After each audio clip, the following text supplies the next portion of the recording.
Umwubatsi TV, uwubatse ku rutare Yesu Kristo ntazatembanwa n'imivu y'ibihe bya nyuma. Torero rya Kristo, komera.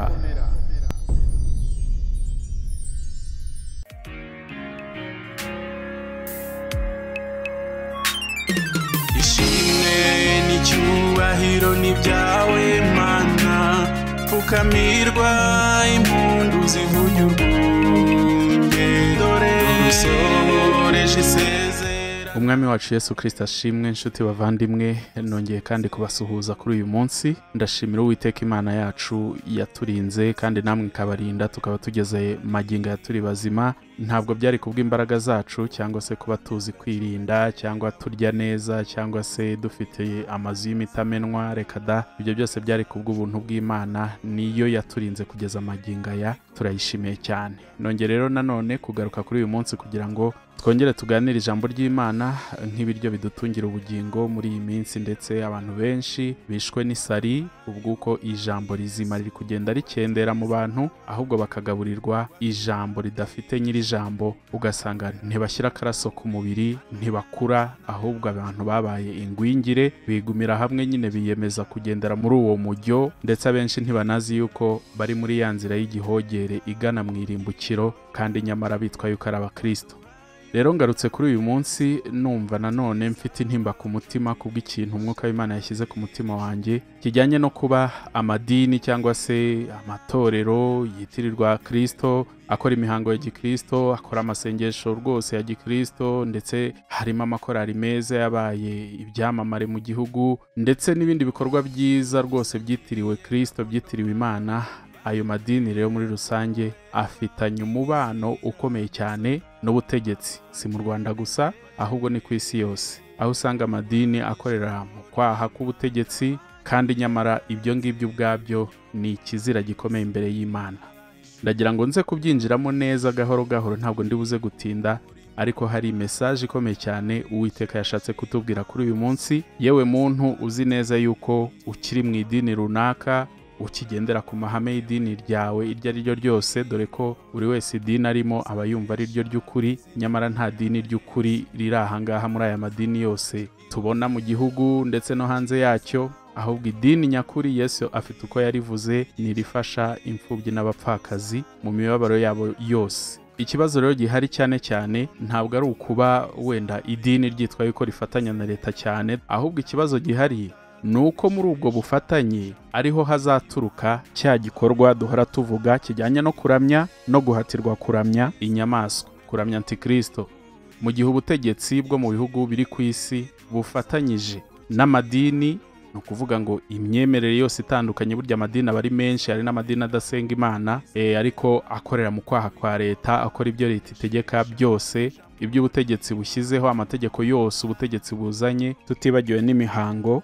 Ayo madini akabimira bunguri byose, nta kuvuga ngo turatoranyamo ibingibi, ibi bihabanye no kwizera kwacu, ibingibi Kristo yarabitubujije, ijambo ry'Imana rivuga ko ibingibi bidakwiriye. Ariko ugasanga amadini binyuze mu buyobozi bw'ayo madini nyine, kuko busanga abayahagarariye abari n'ibikomerezwa bifite ijambo mu gihugu, nuko ibyo bizira byose bikazanwa n'ubutegetsi kuko aribwo bushyiraho amategeko, abakuriye amadini bakabisakaza mu bo bayoboye, nuko umukristo uri aho hasi akazahora yibwira yuko ibintu byose bamuzaniye aba akwiriye kubimira bunguri. Ariko uwo nguwo nyine ni wa wundi nawe utazi kwisomera, utazi kwisengera, uhora iteka ajya gusenga ari uko abandi bateranye, wumva ibijyanye n'ijambo ry'Imana ari uko abyumviye kuri YouTube cyangwa se yagiye mu materaniro. Uwo nyine azahora ayobywa, akubitwe hirya akubitwe hino, kubw'uko atafashe umwanzuro wo kwishakashakira icyo Imana ishaka cyangwa se icyo umwami akunda ngo abe ari cyo akora. Tugiye gusenga ubundi dusangirire ijambo ry'Imana, twumve icyo Umwuka w'Imana agiye kutubwira. Nongeye kugushimira Uwiteka Mana yanjye, Mana Data, Mana idukunda twese abo waremye, ngushimira urukundo rwawe kuko n'ubundi ukomeza kurutwereka umunsi ku wundi. Urukundo rwawe ntirurondoreka kuko uhora iteka ushaka yuko abantu bakizwa bakamenya ukuri, kandi uko kuri ngo bakumenya akaba ariko kubabatura mu bubata bw'icyo ari cyo cyose kibatwaza igitugu. Ndagarutse muri aka kanya, sintunganye, unyeze untunganye kugira ngo ibyo ngiye kuvuga bitaba ibyanjye, Umwuka wawe nyobora ijambo kurindi, maze ibyo mvuga bifashe benshi, byungure benshi mu by'ubugingo, kandi bibatere gukura nabo bagira abandi babwiriza ubutumwa bwawe buzima. Urakoze yuko uri Imana idukunda, reka byose bibereho kukubahisha. Ni mu izina rya Yesu Kristo nsenze nizeye, amen. Bene wacu dusangiye gakondo babohewe, uburetwa bw'ibizira bya Satani, abo bakeneye kubohorwa n'ijambo ry'Imana ritavanze n'ibinyoma by'isi. Abahishuwe tugiye ku murimo wa Data, twije intwaro z'umwuka Satani atinya, tubohora babohewe mu bubata bw'ibihora, tuzanesha mu izina rya Yesu. Dore intwaro zacu, ingofero n'agakiza, umweko n'ukuri, igikingira igituza no gukiranuka, inkweto n'ubutumwa bwiza, ingabo n'ukwizera, nawe inkota tuneshesha n'ijambo ry'Imana. Tugiye gutangira dusoma ijambo ry'Imana. Ni ijambo riri mu gitabo cy'Ibyahishuwe ibice 18. Turasoma imirongo igera muri 3 niba atari 4. Turahera kuri 21 tugere kuri 24. Haravuga hati, nuko marayika ukomeye aterura igitare kimeze nk'urusyo runini, akiroha mu nyanja, ati, uku niko Babuloni umudugudu ukomeye uzatembagazwa, kandi ntuzongera kuboneka ukundi. Ntihazumvikana muri wowe ukundi abacuranzi n'abaririmbyi b'indirimbo, n'abavuza imyirongi, n'abavuza impanda, kandi nta muhanga naho yaba umunyabukorikori bwose uzaboneka muri wowe ukundi, ndetse n'ijwi ry'urusyo ntirizumvikana muri wowe ukundi. Umucyo witabaza ntuzaboneka muri wowe ukundi, kandi ijwi ry'umukwe n'iry'umugeni ntazumvikanira muri wowe ukundi. Abatunzi bawe bari abakomeye bo mu isi, kuko amahanga yose yayobejwe n'uburozi bwawe, kandi muri uwo mudugudu niho amaraso y'abahanuzi n'ay'abera n'abicaye mu isi bose yabonetse. Imana idutabare. Aya magambo tumaze gusoma ni iherezo cyangwa se n'ubuhanuzi Uwiteka Imana yahaye Yohana ku kirwa cy'Ipatimo, aho yamwerekaga iherezo ry'umudugudu ukomeye, maraya ukomeye cyane, uko iherezo rye rizagenda, uko bya bindi byose byari birimbishije uwo mudugudu cyangwa se uwo maraya ukomeye wasambanye n'abami bo mu isi, uko azarangira burundu, ibyo bigashira. Aya madini tuvuga akomeye yo mu isi, hari n'abantu batabumva yuko amadini akomeye, ariko uzasanga ibikorwa byinshi biba biri mu gihugu, byaba bijyanye n'iterambere, bijyanye n'ubuvuzi, amashuri n'ibiki, uzasanga ibyinshi ari iby'amadini. Cyane cyane mu Rwanda mujya mubibona yuko Kiliziya Gatolika ifite amashuri menshi, cyangwa hari ifite n'ibitaro, simbizi neza, ifite ibigo byinshi bifasha abantu, hari ibyo tuzi nka Caritas n'ibindi. ADPR ifite amashuri, ifite ibikorwa remezo byinshi bifite igihugu akamaro.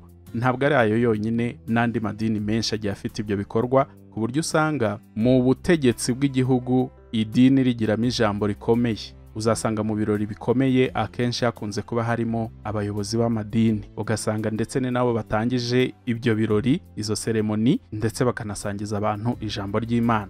Hari umubano rero mwiza cyane uri hagati y'amadini na leta. Ntabwo bitangiye ubu, ahubwo na kera byabagaho. Dufatiye urugero nko mu gihe cy'ubutegetsi bwa Roma cyangwa se ubwami bw'Abaroma, tuzi neza yuko muri Isirayeli habaga abantu bitwaga abafarisayo, abasadukayo, abanditsi, abatambyi, abo bose. Ariko cyane cyane ngarutse ku bafarisayo, buriya abafarisayo navuga ntibari abanyapolitike, ariko noneho bakaba abanyapolitike babivanga n'idini. Ni ukuvuga ngo bari abanyedini rya Kiyuda, ariko kandi bakaba n'abanyepolitike, kuko nibo bafashaga mu buyobozi, nibo bategekaga Abisirayeli muri icyo gihe. Abafarisayo nibo bashyiragaho amategeko, nibo bavugaga nyine rikijyana muri icyo gihe. Hejuru yabo hakaba umutambyi mukuru, ari nawe nyine washyikiranaga n'Abaroma cyane. Ngira ngo muzi ko hari igihe Yesu Kristo yigeze agaruka ku bafarisayo rwose akabavugaho cyane, abatunga agatoki, ababwira ko rwose bigira nk'abantu bubahiriza amategeko y'Imana, Imana yahaye Mose, ariko kandi nyamara inyuma bagahindukira bagakora ibizira. Ni ukubera ko bari baranywanye cyane n'ubutegetsi bw'Abaroma ku bw'inyungu wenda babikuragamo, kandi noneho ugasanga barwanya Imana aho kugira ngo bakorere Imana. Abangaba nibo bagambaniye Yesu Kristo umwami w'abami wari warahanuwe muri ibyo bitabo bari babizi ko azaza, ariko kuko batakoreraga Imana, navuga nti babyirengagije babizi cyangwa se ntibanabimenye ko ari we. Kuko ijambo ry'Imana muri Yohana riravuga ngo yaje mube abe ntibamwemera, ngo ariko abamwemeye bose bakizera izina rye yabahaye ubushobozi bwo kuba abana b'Imana. Ibijyanye rero n'umubano mwiza w'idini ndetse na leta ni igikoresho gikomeye cyane Satani akoresha guhera kera kugira ngo arimbure intore z'Imana. Akenshi uzasanga amategeko amadini agenderaho atashobora kuyemeza ngo agenderweho 100% leta itarateyeho kashe. Ntibishoboka, kuko uzasanga mu matangazo mujya mwumva mu madini yanyu musengeramo amatangazo menshi ashyigikira gahunda za leta. Ntabwo ari bibi, ibyo ngibyo ubwabyo ntabwo ari bibi, ariko uzasanga amadini y'ubu ngubu agenda akikira cyane kugira ngo atagirana umubano mubi na leta. Mwibuke ijambo ry'Imana rivuga ngo uwizera n'utizera bafitanye mugabane ki. Ubundi leta uko tubizi, leta z'ubu ngubu zishyirwaho n'abantu. Yego ijambo ry'Imana riravuga ngo Imana niyo yimika abami kandi ikimura abandi, niyo ishyiraho abatware, byose irabyemera ko bibaho, ndetse Imana nta nubwo yimika abakiranutsi gusa, kuko Imana ubwayo yavuze ko ariyo yiyimikiye Farawo, kandi tuzi ko Farawo yabangamiye Abisirayeli ndetse akabagira abacakara imyaka 400 yose bikanarangira arimbutse. Urumva rero Imana ishobora kwimika abami ndetse igashyiraho abatware runaka b'abapagani rwimbi rwose, cyangwa se ikemera yuko ayo matora nyine abantu bayakora bakitorera abo bakeka yuko bazabayobora neza, ariko Imana ibizi yuko bazabakandamiza cyangwa se wenda bakabayobora ikuzimu. Imana ikabyemera ko bibaho kubw'umugambi wayo, ibyo ntibikabatangaza. Rero n'aba batware tubona abategetsi bacu bashyiraho gahunda nziza zishobora gufasha abaturage, ariko ntabwo baba bakijijwe. Ibi bishatse kuvuga yuko n'ibyo bavuga, ibyo bakora, gahunda nyinshi bashyiraho, ntabwo inyinshi ziba ari zo kubaha Imana. Uzanabyumva hari abo mu bihugu bimwe na bimwe babyerura bakavuga bati iyo myemerere yanyu reka. Nko mu gihugu cy'Ubushinwa ntabwo bazana ibintu by'iyobokamana bo bita ngo ryo muri Oksida. Oya, bafite uburyo basenga imana zabo, Buddha n'ibindi, bafite imana zabo basenga mu mico yabo ya Gishinwa. Udashobora kubazanira ibyo bintu by'iyobokamana, nubwo hari abashinwa bakeya basenga imana bizera Yesu Kristo, ariko uburyo babayeho ngira ngo nigeze kubahaho amakuru make. Mu bihugu by'Abarabu bya Kisilamu murabizi ibyo ngibyo, habamo imitwe yitwara gisirikare yica abakristo. Mwarabyumvise muri Nigeria, ubu ngubu abakristo muri Nigeria bamerewe nabi kuko hari igipande cya Nigeria kibamo abayisilamu gusa. Habamo n'imitwe nyine yitwa ngo Boko Haram itajya yemera ibintu bya gikristo, bavuga bati ibyo bintu rwose ni haramu. Ibyo bintu byo kuzana ngo Yesu Kristo ngo ibiki, reka da, iyo myemerere y'abazungu bo bita ngo ni ba Boko ngo ni haramu, ni icyaha. Niyo mpamvu umuntu wese ufite imyizerere ya gikristo hariya muri Nigeria usanga nyine bamugendaho ku buryo abenshi bamaze kuhatikirira, abandi barahunze, n'ibintu birebire cyane. Amadini rero afitanye umubano ukomeye cyane n'amareta, kubera ko hari imigambi myinshi leta iba ifite ku baturage, noneho ikayifashwamo n'amadini. Kuko idini buriya ni ikintu gikomeye, kuko kibasha gufasha leta gukusanyiriza abantu hamwe. Nyuma ya leta munshakira ikindi kintu gishobora gukusanya abantu. Wenda buriya wavuga ngo imikino n'imyidagaduro, ariko ibyo ngibyo ntabwo byakusanya abantu nk'idini. Muzabigenzure, kuko imikino ntibaho buri gihe, n'imyidagaduro wenda ntabwo ibaho buri munsi, ariko ibyitwa amasengesho, imyemerere bikusanya abantu cyane ku rwego ruhanitse. Idini buriya niryo rigira abayoboke kandi baza ku bushake, atari ukuvuga ngo ni ikiboko, kuko ikintu cyitwa imyizerere ni ikintu gikomeye cyane. Niyo mpamvu rero amadini, hari n'ikiganiro nigeze kubabwiramo yuko amadini ari ibirushe binini cyane Satani yaruzamo abantu hano ku isi abanaga ikuzimu. Arabarura benshi cyane, benshi bari muri iyi nzira y'amadini batazi yuko bari kugana mu irimbukiro. Kubera iki? Habamo uburozi bwica mu madini. Nubwo baririmbira Imana, nubwo basenga rwose ukumva amabati arenda kuvaho, nubwo harimo abacuranzi rwose baramya bafite amajwi meza, ndetse abantu benshi banakururwa n'ibyo ngibyo, ariko ugasanga abakristo baho ntibajya bakura. Ukura mvuga ntabwo ari uko umubiri, ahubwo no kuba bahinduka ibiti byiza bisoromwaho imbuto kandi zeze neza. Ugasanga idini urimazemo imyaka 10, ariko nturanamenya aho Matayo, igitabo cya Matayo kiri. Ndavuga ubutumwa bwiza bwa Matayo. Nta nubwo uzi amateka y'Abisirayeli mu Egiputa uko byagenze. Ntabwo uzi uburyo Imana yahamagaye Mose ibyo rwose kubikubaza uba wumva ari nk'inkuru za kera nyine zitanakureba. Ntabwo uzi isezerano rya kera n'iki, isezerano rishya n'iki. Nta nubwo uzi yuko hari ijuru abizera bazajyamo ndetse ko hari umuriro utegereje inkozi z'ibibi. Kubera iki?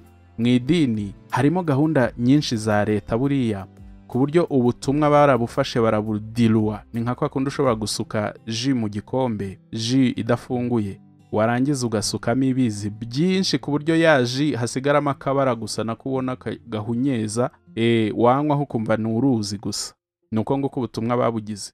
Barabufashe barabworoshya cyane ku buryo haje n'inyigisho rwose zibwira abantu yuko Yesu yarangije byose. Twirire twinywere, ubuzima ni bugufi, Yesu yarangije byose ku musaraba i Golgotha. Nta mpamvu yo kwigora. Hari n'abajya bigisha abantu ngo no kwiyiriza ntibyemewe rwose, uba wiruhiriza ubusa. Yesu yaratwiyiririje muri ya minsi 40 yamaze atarya, ku buryo abantu bafashe ibintu by'Imana nk'ibintu bisanzwe, nk'ibintu rwose wakora ufite akanya, nk'ibintu upangira gahunda nk'uko upangira gahunda uti uyu munsi ndakora iki, nkora iki. Ntabwo bazi yuko ibintu byo gukurikira Imana no kuyubaha ari cyo kitubesheje hano ku isi. Ibindi byose biza nyuma yo kubanza gushaka ubwami bw'Imana no gukiranuka kwayo.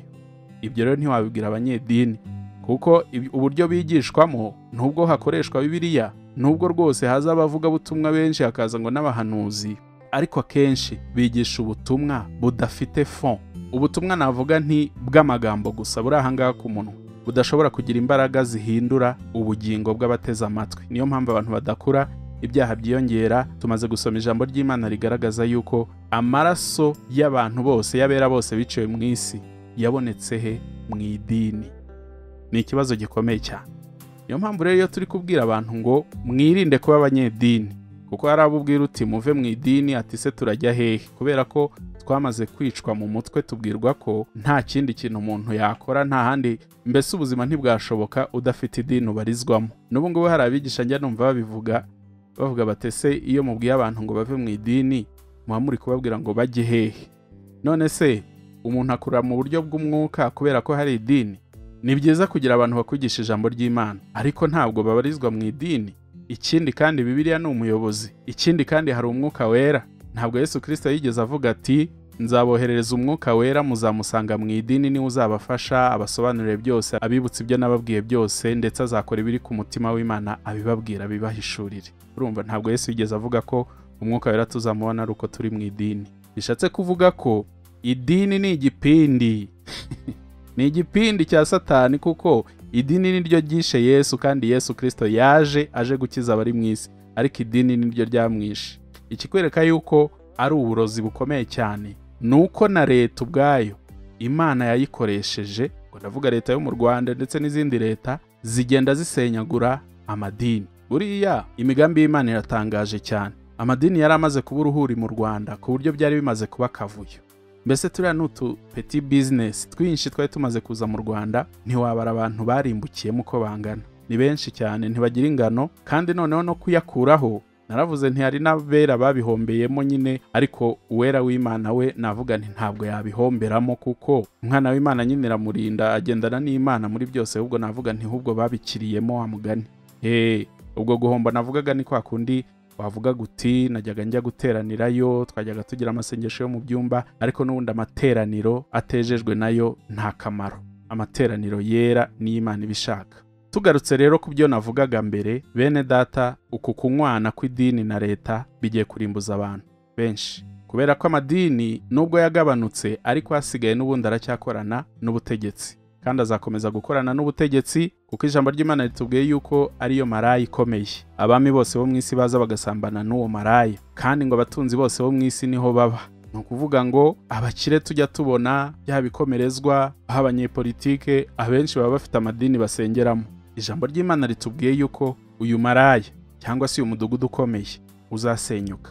Ya majwi y'abacuranzi reka ntazongera kumvikana, bya bintu byose bihenze bibamo ntibizongera kuboneka, bya bindi byose bajyaga bashukisha abantu bakaza bakuruwe nabyo kugira ngo Satani abone uko abaroha ikuzimu, byose bizarangira. Turiho cyangwa se tutakiriho, idini rizarangira. Mu izina rya Yesu, Imana ishimwe cyane, kuko umwami wacu Yesu Kristo ari uzarangiza atsinze byose.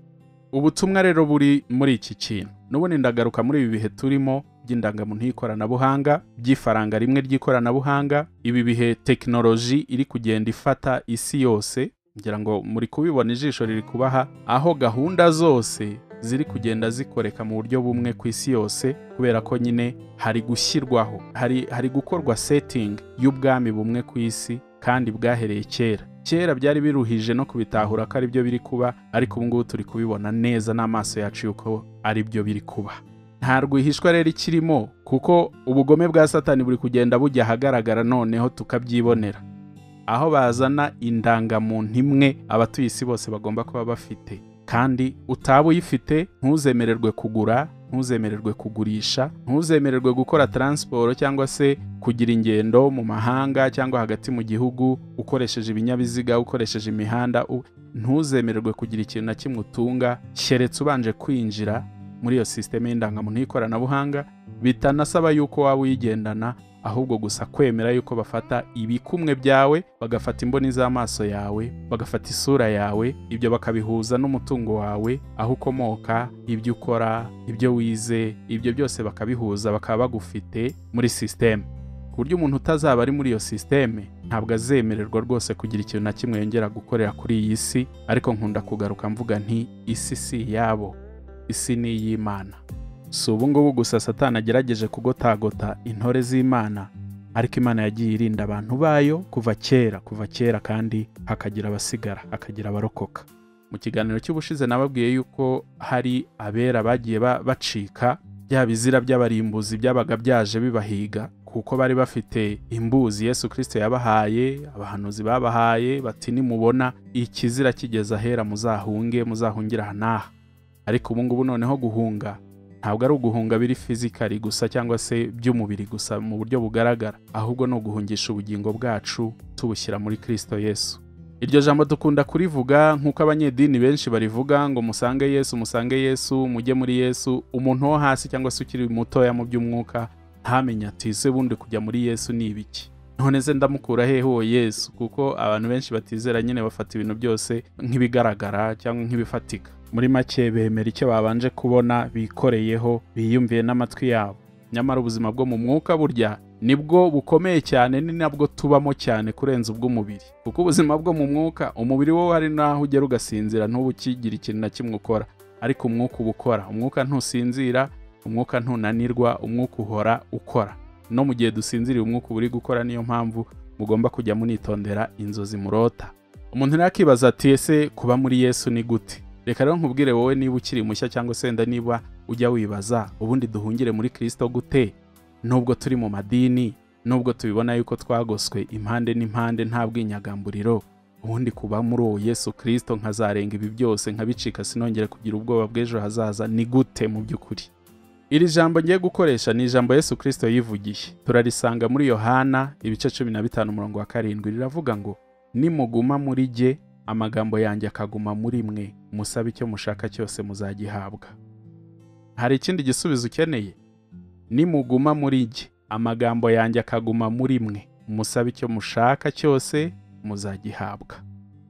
Yesu Kristo hari n'ahandi yigeze kuvuga ati ni jye rembo ry'intama. Iryo jambo warisanga muri Yohana n'ubundi bice 10:9, rivuga ngo ni jye rembo ry'intama, umuntu niyinjira muri njye azakizwa, azinjira asohoke kandi azabona urwuri.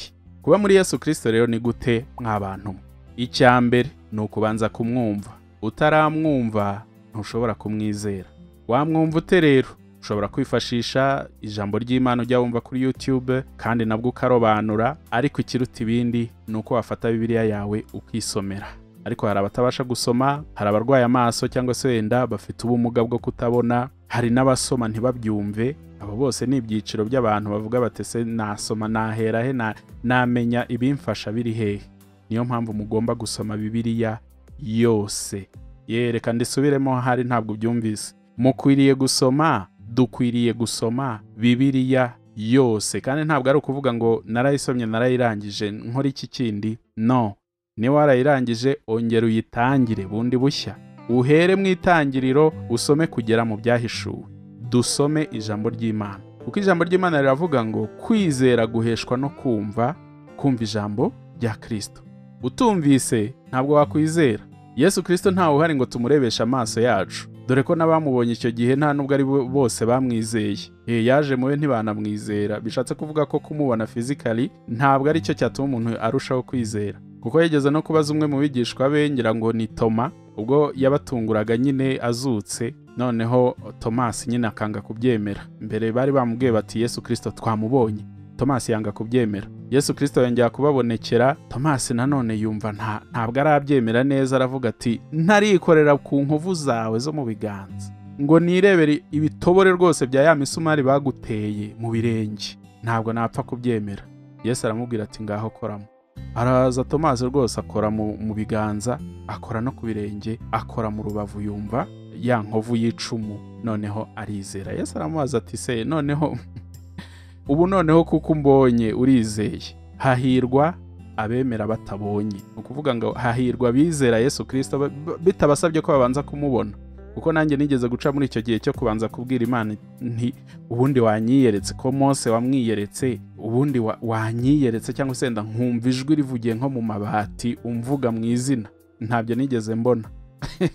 Nabonye ko kwizera kwacu kugomba kuva mu byo twumva cyangwa se ibyo twisomera. Noneho mu gusoma niho umwuka w'Imana gusanga akaguhishurira, kuko wowe ubwawe ntabwo ushobora kwihishurira Imana. Ntibibaho, ntibazakubeshye ngo uzajya ahantu bakwigisha Imana uyimenye. Reka da, itarakwihishuriye ntayo uzigera umenya. Kandi kwihishurira kuko ibona ufite umutima wo kuyishaka, kuko ufite inzara n'inyota byo kumenya ibihereranye n'Imana. Mw'abantu mwe rero, iyo umaze kumenya ibya Yesu Kristo uramwizera, kuko ijambo ry'Imana ni ukuri, kandi iri jambo ngo rifite imbaraga zihindura ibyo abantu batashobora kuguhindurisha. Iri jambo ryo rirabishoboye, kandi ushobora kuba ufite Bibiliya iwawe ariko utajya uyisoma. Fata intego utangire usome, nubwo wavuga uti ngiye buri munsi nzajya nsoma igice kimwe cyangwa bibiri cyangwa bitatu, biterwa na disponibility yawe, ariko ndagusaba yuko ubishyiramo ubushake. Amazi si yayandi, tugiye kugera igihe izi Bibiliya tutazaba twemerewe no kuzisoma, zikanacibwa bakanakubwira bati leta yasohoye itegeko, kuko dore ni nacyo kigiye kuzamara abantu. Amategeko burya kuza kukubwirisha umunwa ngo ibi bintu mubireke bibangamiye ubutegetsi buriho, ibyo ngibyo abantu benshi ntibabyemera. Ariko iyo hasohotse itegeko mu igazeti ya leta rikemezwa, iryo tegeko riba riremereye kurusha amabuye. Ngo amategeko arusha amabuye kuremera. Iryo tegeko riragukubita pe burundu, bakakubwira bati itegeko nimero iyi ryasohotse mu mwaka uyu n'uyu, bare agakoni. Iri tegeko rivuga ko ibitabo byose by'amadini bibiba inzangano no gucikamo ibice, kandi igihugu cyacu cyariyemeje yuko tuyishyira hamwe, umuntu wese akaba ari umuntu, ntihagire uzizwa imyemerere ye. Rero ibitabo byose by'amadini biraciwe. Urumva bashobora kuzayijyanira muri rusange gutyo, ariko ntitubizi. Bashobora no kuzavuga bati Bibiliya niyo mbi, ibindi byose nibikomeze, bityo ugasanga Bibiliya iraciwe. Uzabigenza ute? Uzakura hehe amateka y'Abisiraheli? Uzakura hehe amateka y'ibyahise n'ubuhanuzi bw'ibizaza? Uzabikura hehe ntabyo wasomye? Kandi ubwo Bibiliya nivaho nyine n'inyigisho zayo zizarangira. Uzabikura hehe? Erega ibi byarahanuwe, kuko ijambo ry'Imana rivuga yuko dusabwa kwivomera amazi tutaragotwa. Igihe cyo gugotwa ni cyiza, nta muntu uzaba kibasha kwivomera amazi. Igihe Imana yigeze kumpishurira yuko hariho igihe ndetse kizakomeza kuza aho abantu bagiye kujya banyweshwa ibirohwa. Nabonaga abantu batonze umurongo bose, buri wese afite ikivomesho cye, ariko umaze kuvoma agahita akandagira mu mazi akayatoba, undi ukurikiyeho gutyo gutyo. Urumva uko bagenda bavoma batoba, niko uw'inyuma noneho bizarangira ari kuyora isayo gusa. Umwuka w'Imana arambwira ati muvome, bigishoboka muyatereke acayuke. Urumva system ihari. Noneho nta nubwo amazi akiri kuza ari urubogobogo kuri bose. Abayabona nyine ni babandi bakiri mu bwihisho bw'isumba byose, abo ngabo nibo bavomerwa amazi meza, bakaba bari mu rwuri. Ariko abantu bakiri kwishakisha aha hanze hari ibihuha. Niyo mpamvu uzasanga abantu benshi baza bavuga bati ariko namwe bigisha muraducanga. Bamwe baratubwira ngo dukore ibi, abandi bati ibyo ntimubikore. Bamwe bati Imana yatubwiye ngo dukore ibi, abandi bati reka Imana ntabwo yavuze kuriya. Urumva abantu bari guteraganwa mu cyeragati, ntibazi iyo bajya, ntibazi ibyo bakora. Ariko reka nkubwire nti niba nawe uri muri abo bari guteraganwa, witonde cyane, kuko ushobora kuzisanga urimbutse ukiri kwibaza uti ese ababigisha. Umva, ntabwo wowe umukoro wawe ari uwo kuranga abigisha bigisha neza cyangwa se abavuga ubutumwa batumwe n'Imana. reka da, ntabwo ngo ari wo mukoro wawe, ahubwo ni ugushaka ijambo ry'Imana, kuko ijambo ry'Imana rirahari kandi niryo twizera. Kandi niba wizera Imana by'ukuri, kuko ibyatuma uyizera byo ni byinshi cyane, ni byinshi pe.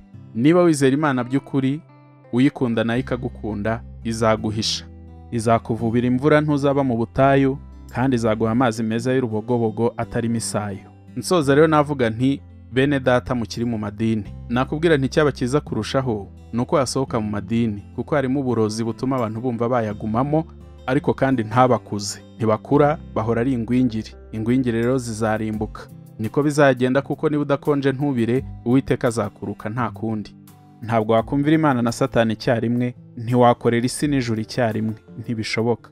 Ijuru rizinjiramo abejejwe by'ukuri kandi bakoze icyo Imana yabaremeye gukora, bariho ikimenyetso cy'amaraso y'umwana w'intama, ari we Yesu Kristo.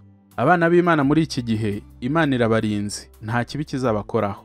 Nubwo tujya tubabwira biriya bintu mukumva bibateye ubwoba, nta munsi rwose w'ubusa ntandikirwa n'umuntu cyangwa ngo anyoherereze audio ambwira ati ese tuzabigenza gute. Ubwo bwoba mufite nubwerekana yuko aho muhagaze mutahizeye, kuko ijambo ry'Imana mu gitabo cya Zaburi ni mu bice 32 umurongo wa 8 haravuga ngo, nzakwigisha nkwereke inzira unyura, nzakugira inama, ijisho ryanjye rizakugumaho. Mufite ubwoba bw'iki? Umwami wanyu se yarapfuye? Cyangwa umwami wacu Yesu Kristo tubereye maso ari mu kiruhuko cy'izabukuru? Niba wizera Imana by'ukuri kandi warayikurikiye, nibyo koko tujya ducika intege tukagira ubwoba rimwe na rimwe bitewe n'ibyo tubona imbere cyangwa ibyo twumvise biteye ubwoba, ariko hari ihumure Imana yaduhaye. Abantu bari muri Kristo Yesu nta teka bazigira bacirwaho.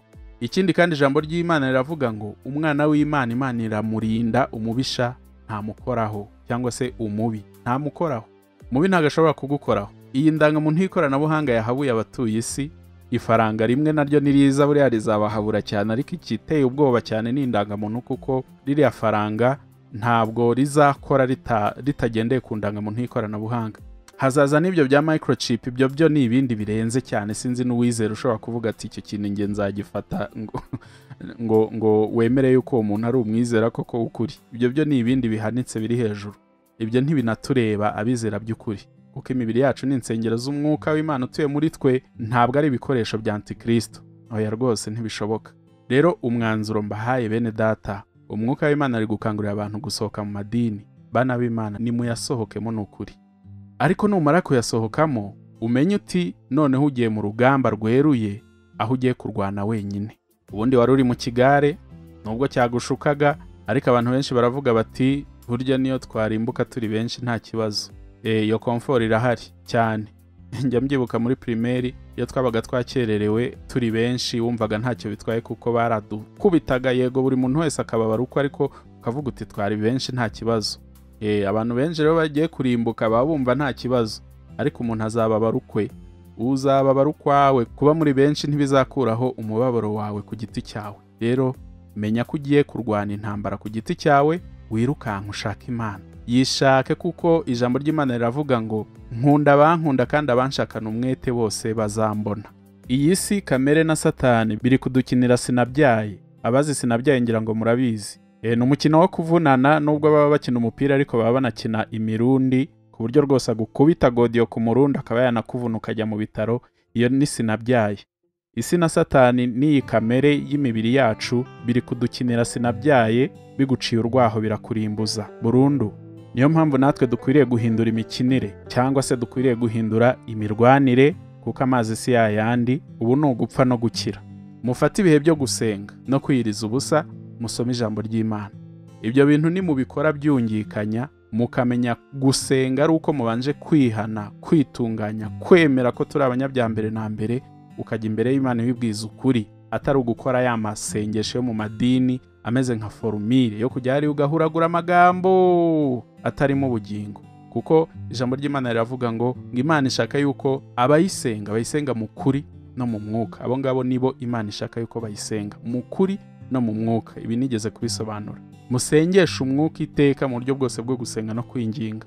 Gusengesha umwuka no gusengesha umutima, utabeshye ukamenya kuri kubwira Imana ikureba, ndetse ikakubona nkaho wambaye ubusa ntacyo wayihisha. Yibwire birya byose bikurimo, biyibwire, kuko iranabizi niyo utavuga. uyibwize ukuri usenga uvuga uti Imana ndagukeneye ngo nsobanukirwe aho nshinga ibirenge muri ibi bihe by'umwijima. Abigisha babaye benshi, ntabwo twamenya kurobanura bukuri n'abatarabukuri, kuko ijambo rivuga ko tuzabamenyera ku mbuto zabo, kandi kumenya imbuto z'umuntu muri iki gihe biragoye. Rero turasabwa gutunga umwuka wera, kuko ari wo uzadushoboza kugira impano ya discernement, kurondora imyuka, tukamenya aho tujya n'aho tutajya, tukamenya ibyo twumva n'ibyo tutumva, tukamenya aho dushinga intambwe z'ibirenge byacu kugera ku iherezo. Ijambo ry'Imana riravuga ngo hahirwa uwihangana akageza ku iherezo cyangwa se ku mperuka, uwo ngo niwe uzakizwa. Imbere hari ikigeragezo kigiye kuyungurura cyane abatuye isi. N'ubu turi mu kayunguruzo, ariko imbere aha hari ikigeragezo kigiye kuyungurura abatuye isi, noneho bikagaragara ku rwego bitagaragaragaho. Abizera Kristo muzababona, bazaba bashayininga. Muzababona bazaba bashayininga, kandi gushayininga mvuga bitandukanye wenda n'ibyo uri gutekereza. Bazashayininga, bazarabagirana. Abizera by'ukuri Kristo bazarabagirana mu maso y'abatuye isi. Abari ku isi basigare bavuga bati ntabwo twari tuzi ko isi ikiriho abantu bameze gutya. Ntabwo twari tuzi ko hari abantu bashobora kwemera guhara ubuzima bwabo, bagahara abagore n'abagabo babo, bagahara abana babo ku bwa Kristo. Ibyo bintu ntitwari tubizi. Uko niko gushayininga. Kuko Yesu yaravuze ati muzahirwa ubwo bazabatuka bakabarenganya babahora izina ryanjye. Urumva ayo mahirwe di kugutuka, bakaguhohotera, bakagukubita, bakagukurubana mu buroko, cyangwa bakakurasa, bakakumanika se, bakagukerera, baguhora izina rya Kristo, ngo muzishime munezerwe kuko ingororano zanyu zizaba ari nyinshi mu ijuru. Urumva uko gushayininga? Uko niko ndi kuvuga. Hagiye kuba akarengane, kuko si benshi bazakajyamo, benshi bazahita bavuga batereka. Abayobozi b'amadini bati reka abakristo rwose ntituzigere twumva umukristo uvuga nka bariya abantu bavuga. Bariya n'abanzi b'igihugu, bariya n'abanzi ba leta, n'abanzi b'iterambere, n'abanzi b'icyerekezo cy'isi. Nibyo koko nuko tuzitwa, ariko imbere y'Uwiteka tuzaba turi kurabagirana nk'izahabu. Ntabwo byoroshye ku muntu, ntibinashoboka, ariko bishobokera Imana. Kuwizeye wese bishobokera Imana, yagutabara mu buryo utatekerezaga. Amahoro y'Umwami wacu Yesu Kristo abane namwe. Mukomere, mwe kwishinga ubabwira yuko mu madini ariho hari agakiza, mu kumvira amategeko yose n'arwanya Imana, ayo yose azanwa n'amareta n'ubutegetsi, ngo ni byiza, ngo ntacyo bitwaye. Abo bantu mubima amatwi, mukurikira ijambo ry'Imana mwamize rivuga, aba ari cyo mwubahiriza, kuko kumvira Imana biruta cyane kumvira abantu. Amahoro ya Kristo abane namwe, tugitijwe ubuzima naho butaha. Ingofero n'agakiza umeko n'ukuri, igikingira igituza n'ugukiranuka, inkweto n'ubutumwa bwiza, ingabo n'ukwizera, nawe inkota tuneshesha n'ijambo ry'Imana. Nawe inkota tuneshesha n'ijambo ry'Imana. Nawe inkota tuneshesha n'ijambo